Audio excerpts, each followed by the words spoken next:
The 9th of April, 1940, Norway. The morning is sharp and brittle, as warships push up the fjord and engines echo across the air. Sirens rise and fall. People look up at the low sky and hear aircraft crossing the city. Rumors spread quickly. Germany has attacked, and the capital is about to fall. For months, Norway has tried to remain neutral, but its long coastline is vital to the war. The Germans want control of ports and fjords to secure the flow of iron ore from Sweden that keeps their factories alive. They also want to block Britain, which has been planning its own move into Scandinavia. Denmark, lying in the path to Norway, was seized within hours. Now, Oslo faces the same fate. The king and government retreat inland. In the evening, the national radio goes silent, then crackles back to life with a voice claiming to speak for the nation. It announces a new government and demands resistance stop. The broadcasts sound confident, but the city is not convinced, and neither is the country. Spoken with shock and disbelief, the name of this Nazi collaborator will one day define the word traitor. That name is Vidkun Quisling. Vidkun Abraham Lauritz Jonsson Quisling was born on the 18th of July, 1887 in Fyresdal, a rural municipality in the Norwegian county, Telemark. His father was Lutheran pastor and genealogist Jan Lauritz Quisling, and his mother, Anna Caroline Bang, came from a well-known family in the south of Norway. He did well at school and chose the army for his career. In 1905, he earned the top entrance score at the Norwegian Military Academy. 1 year later, he moved to the Norwegian Military College and graduated with the best results since the college was founded in 1817. In 1911, he joined the General Staff. During the First World War, which started in the summer of 1914, Norway stayed neutral. As a result, Quisling's early military service was spent in study and staff work rather than on the battlefield. He was ambitious, disciplined, and sure that he could serve a larger national purpose. When the First World War ended in November 1918, Quisling went abroad and began the part of his life that first made his name known outside Norway. He worked closely with the explorer and humanitarian Fridtjof Nansen and helped organize humanitarian relief during the famine of 1921 in the Volga region of Russia. In these years, he also met Alexandra Andreevna Voronina and married her a few days after her 17th birthday in August 1922. Only a year later, she was pregnant, and Quisling insisted on her having an abortion. In 1923, Quisling already met his second wife, Maria Vasilyevna Basechnikova. He allegedly married her even though his first marriage was still valid. Over the next few years, he presented his first wife to the public as his daughter. In 1923, the trio went to Paris, and in 1924 back to Norway, where they separated and Alexandra went back to France, where she lived for some time in Nice and later emigrated to China.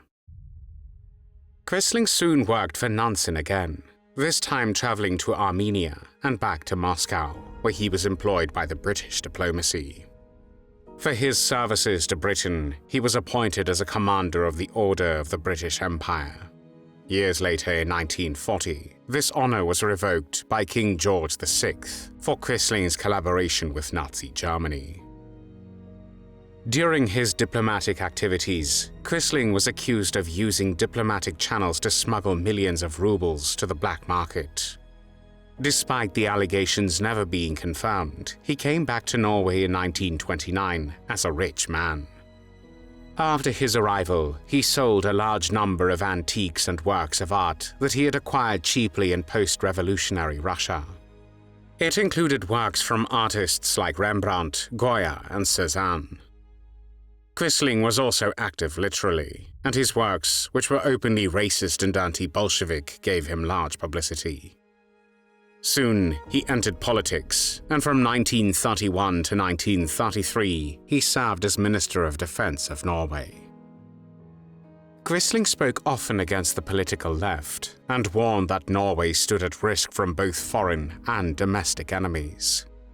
He thought the country needed a new kind of national unity that would remove conflict from politics. He was a sharp critic of parliamentary bargaining and believed that interest groups weakened the nation.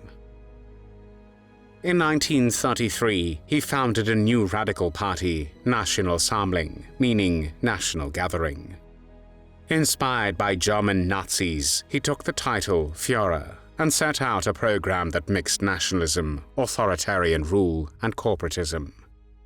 He spoke of a society where professional groups would be organized and cooperate under a state that stood above party quarrels. He wrapped his movement in symbols from Nordic history and Christian language and promised to defend Norway from communism. The party won no seats in the Storting, the Norwegian National Assembly, stayed small and was largely overlooked by voters.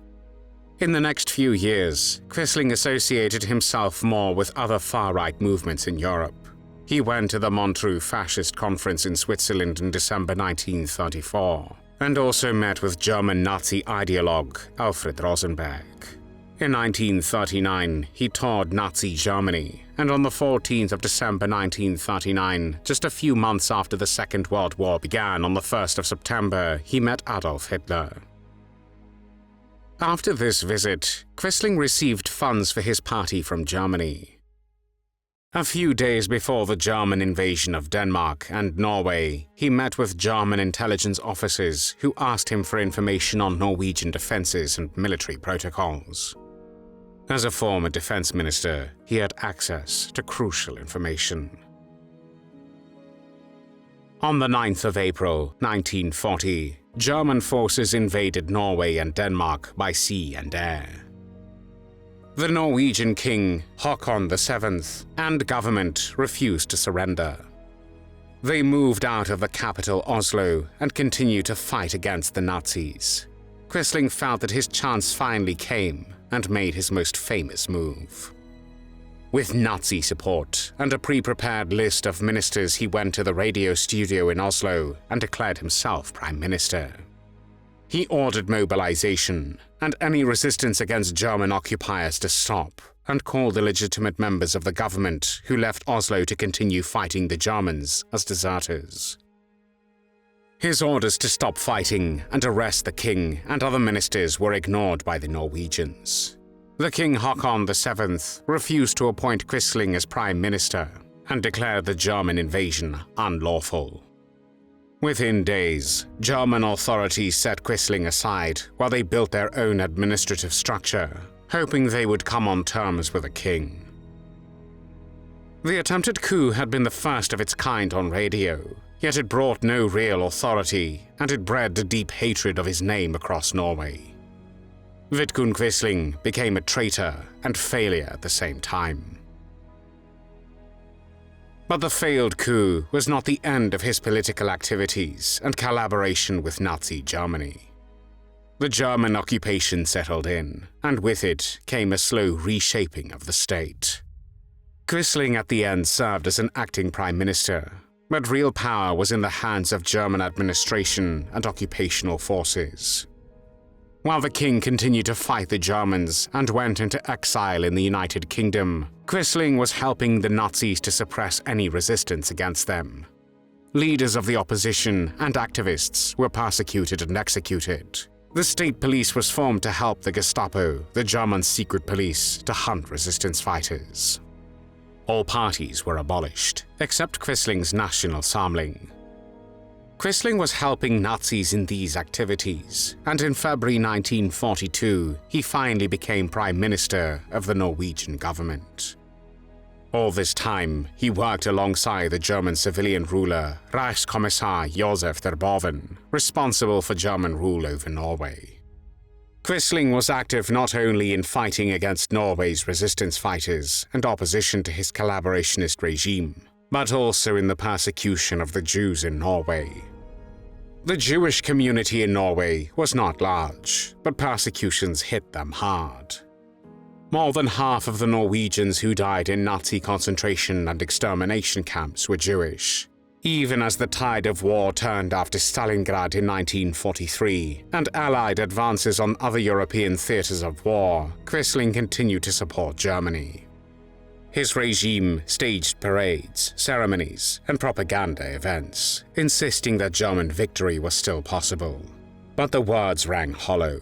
Resistance activity grew. Allied air raids intensified, and German prisons and camps filled with hostages and fighters from Norway. In northern Norway, the occupiers prepared a scorched earth retreat. Villages and farms in the counties of Finnmark and Troms were burned, and tens of thousands of people were forced south. Quisling's regime in Oslo could not stop Germany's destructive policies, and it had no real power against German military orders. After the war, the ruins in northern Norway stood as a sign of what the occupation had meant when German decisions were carried out without restraint in Norwegian territory. In May 1945, the occupation ended in Norway. German forces finally surrendered, and Quisling was arrested. From the 20th of August 1945, he faced trial in the great legal purge that followed the war. The courtroom became a place where the country's anger and its desire for law met in public. The charges included high treason against the Norwegian state, murder, and embezzlement. His defense tried to show that he had acted for Norway's good in a difficult time. Quisling said he wanted to protect the country from civil war and foreign rule, but the judges and the public did not accept this. The court announced its verdict on the 10th of September 1945, finding him guilty and sentencing him to death. On the 8th of May 1945, just one day before Vidkun Quisling surrendered to the police, he declared that within 10 years he would be remembered as a new Saint Olav, a symbol of Norway's independence and pride. But he was gravely mistaken. During and after the Second World War, his name entered the language as a synonym for betrayal. Quisling became a word for traitor, spreading quickly, and it has never disappeared. When on the 24th of October 1945, at 2:40 a.m., the most infamous traitor of the Second World War was executed by a firing squad at Akershus Fortress in Oslo. He was 58 years old. His last words before being shot were, "I'm convicted unfairly, and I die innocent." Before we end today's story, take a look at worldhistory.tv, your special destination for true history lovers. Discover exclusive documentaries and incredible stories you won't find anywhere else. Thank you for watching, and don't forget to subscribe for more.